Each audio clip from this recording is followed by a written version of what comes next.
but I will double box it unless, matter of fact, he might be answering questions now. Let's listen in. Thanks to all the work of manufacturers like Ford and who are you with? I'm Carol Kane with CBS in Detroit and Detroit Free Press. Good, very good. Welcome to Detroit. My question to you is this.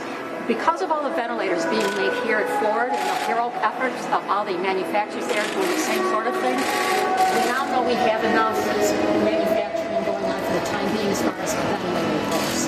You said we have enough that we can share with other countries. My question to you, sir, is looking 6 months from now, a year from now, how much do we need to keep back in our stockpile to keep us safe? We were just talking about it. We have a very big stockpile right now, and we're building it bigger, and we're helping a lot of other countries. Nigeria, we just sent 1,000. We have various countries, France, Spain.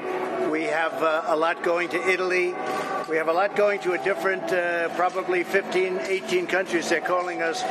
We had the capacity to do this. Nobody else did. So every state now has more than they need, and our stockpile is totally full. We have a tremendous amount.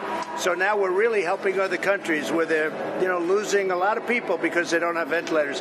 A ventilator is hard to do, and I want to say that Ford and General Electric have done an incredible job working together. And also the companies that work with you, they really did.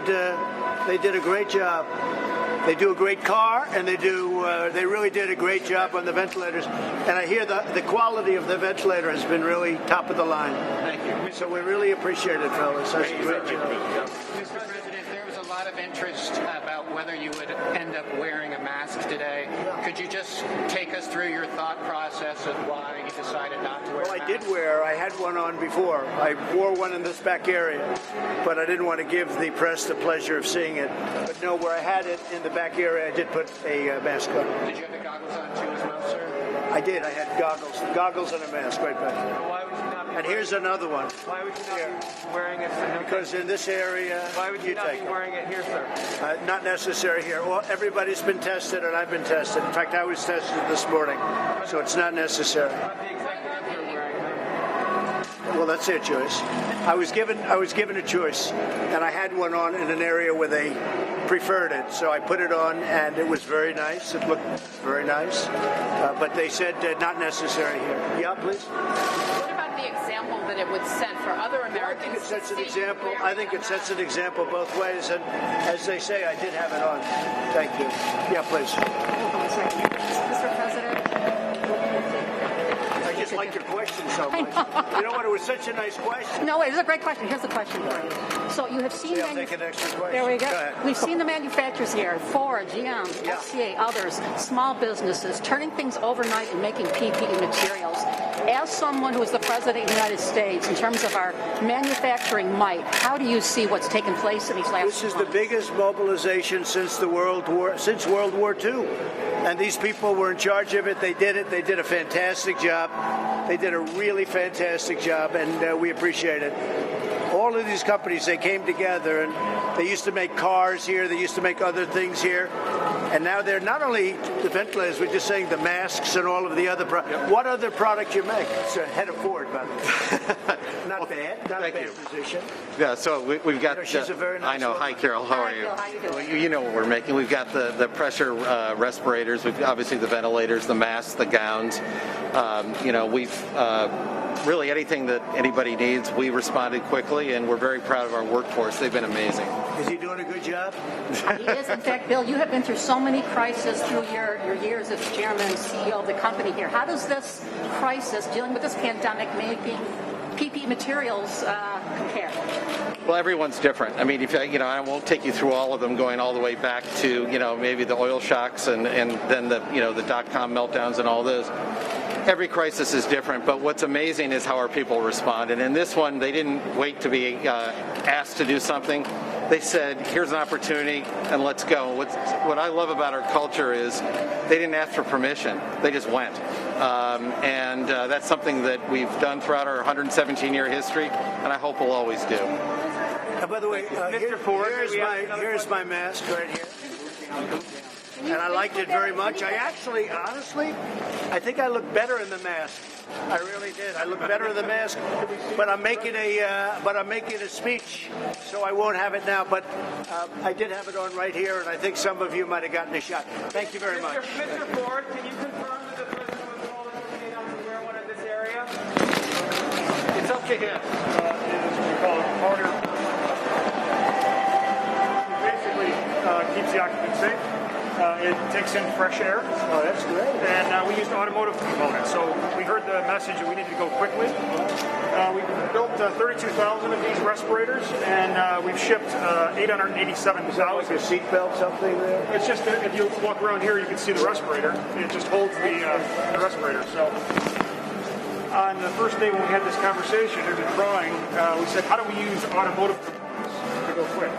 And so we thought about like a fan of a climate-controlled seat in an F-150. Take a battery pack off of the wall tool, a battery source, and then a filter to filter the air for the occupant. I hear it's a very high-grade ventilator. Yeah, it's great. They've done a great job. I mean, the ventilator and the respirator, they're top. They're really, really good. Yeah. And you know what's amazing is how many our team can make. I mean, that's one thing the auto industry. So how many will you make a week, ventilators? Ventilators, we're ramping up to 6,000 a week. So, folks, it's 6,000 ventilators a week. Think of that. From a running start, which wasn't much of a run, actually. So we had very few in this country, almost none. We were not in that business, and now they're making thousands a week. Great thing. What about this? So we built 32,000 of these already. We're going up. So we have the ability to build 12,000 a week. Is that foolproof, would you say?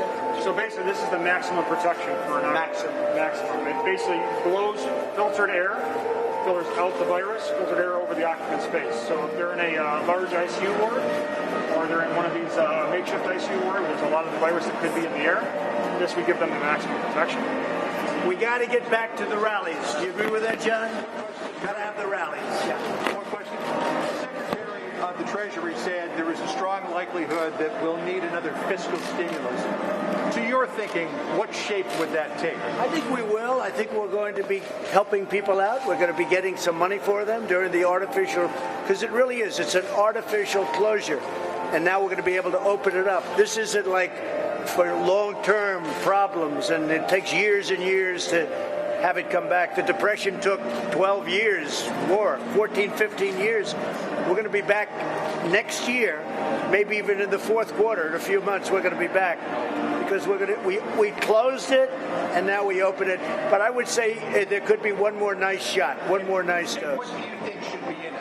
Well, I'd let you know, and I know exactly, but I'd rather do it at the appropriate time. We know it. Today we're celebrating these great companies doing ventilators and other equipment, but we have a very, very specific plan, and it'll be great for the American people, and our economy is going to be back soon, and Ford and General Electric and these great companies that helped us so much in a time of need, they're going to be very happy. They're going to be, and you're already gearing up. I know you're gearing up. Your lines are starting to roll, making cars again. So a lot of things are happening.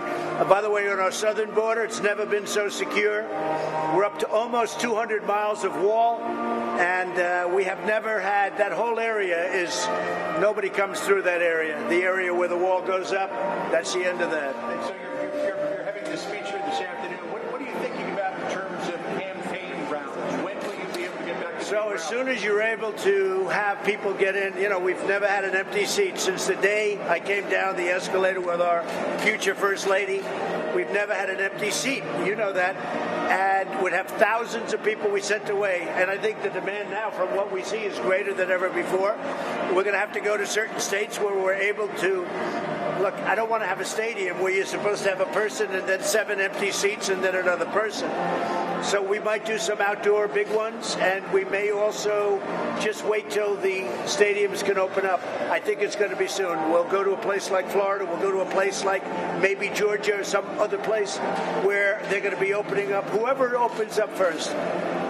The demand has been incredible to get going with the rallies. I just hear the music in the background. I'm saying we've had rallies like nobody's ever had, and we would love to get back to that. I think it's going to be sooner rather than later. I knew you were asked about this briefly this morning. This new AstraZeneca vaccine from Oxford that HHS has invested $1 billion in. How much promise do you think that holds for an early vaccination program? I think it holds tremendous promise, but we have many other companies who are just about as far along. We have many companies. We have the greatest pharmaceutical companies in the world. They're equally, they're really in a position, and I'm not only talking about vaccine, I'm talking about cures and therapeutics. Therapeutically, we have some things coming out which we think are going to be great, but they have to be tested quickly, and we're doing it very quickly. Who would get the vaccine first? First responders, elderly people? Right now, what we're doing is we're setting logistically with our military. Our military is in gear so that we can give 150, 200 million shots quickly. The military is in gear. We can move a couple of 100,000 soldiers immediately in time of emergency. So this is not nearly as big a deal as that. It's equally as important, perhaps, but it's not as tough logistically. But how would you prioritize it? I'll sit down with a lot of people and we'll figure it out. We're going to sit down with the military, and we hope to be in that position fairly soon. So rather than having the vaccine, doing the test, and then starting to gear up, we're taking a risk because, it could be that if something happened, but I don't think that's going to be. But in addition to that company, we have other companies that are very far advanced. And also, don't forget, therapeutics and cure. We're talking about a vaccine in this case, but therapeutics and cure. Frankly, that's my first choice because that would take care of people that are in trouble right now. Okay? Mr. President, on the issue of testing, there's been questions about whether you're satisfied or not with what the CDC is doing, the work they're doing, particularly the director, Dr. Redfield. Can you address that? Are you satisfied with the work they're CDC? doing a good job, a really good job in a very complex situation. We started off, nobody knew what the virus was. It came in from China. Nobody knew what it was. And frankly, I think they've done a really good job. I'm very happy about it. A lot of other people think they've done a lot of, great work. We're now up to, and this is beyond even CDC because we've done it between Jared Kushner and a lot of geniuses coming in from Silicon Valley and a lot of people, these companies where they could make ventilators and all. Look, what we did with ventilators is incredible because we geared up in a short period of time through General Electric, Ford, they're represented here at the top level, through other companies. We were at Honeywell the other day. They make masks. Who would think Honeywell is making a mask? But that's what they're making now, is a mask. It's a very high-tech company. They make the dashboards to an airplane and lots of other things, and now they're making masks. Our company's geared up so quickly, so fast. Honeywell opened a plant in 3 weeks from literally zero to open making masks in 3 weeks. So it's been an incredible achievement. There's never been anything done like this since the end of World War II. You said a number of weeks ago, we can't let the cure become worse than the disease. Where are we in that calculation? I think I was the first one to say it. I don't know. Would you say that I was the first one? But you can't let the cure become worse than the problem itself. I think the governors have to start opening up. We now know the disease. We know the weaknesses and the strengths. We know that older people are affected gravely, and younger people are not affected gravely, frankly. You look at the statistics, it's incredible. And we know that we have to protect some people much more so. I think a lot of the governors have done a very, very poor job on nursing homes, but they've done a good job on other things. I know every governor. I can grade every governor. But we've made a lot of hero governors. We've done a great job for the governors, and my relationship with them in almost all cases is very good. And remember this, one of the beauties we were just talking about, not one person who needed a ventilator didn't get a ventilator. But with another 2.4 million people claiming first-time unemployment insurance benefits today, how close are we to the cure being worse than the disease? I think that a lot of these states are going to, the ones that are sort of sticking to a certain very rigid pattern, I think they're going to stop. I don't think the people are going to stand for it. This is a country that's meant to be open, not closed. And we did the right thing, John. We saved millions of lives, millions and millions of lives. You would have had anywhere from 1.5 million to 2.5 million, 3 million lives. Think of it. So if we were at 100,000, instead of 100,000, multiply that times 15, 20, or 25, it wouldn't have been acceptable. It wouldn't have been sustainable. You couldn't have done it. So we've called it right, and now I want it open, and we're going to open, and if there's a fire, an ember, a flame, someplace, we put it out. But the people have done a great job, and General Electric, Ford, and all the other people that work with them have done fantastic work. And Honeywell, again, I was there last week, but Honeywell, they've done fantastically well also. Okay? Thank you very much.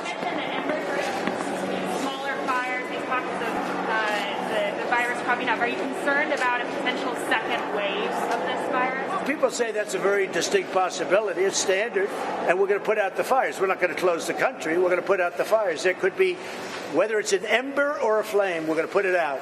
But we're not closing our country. Thank you very much. No.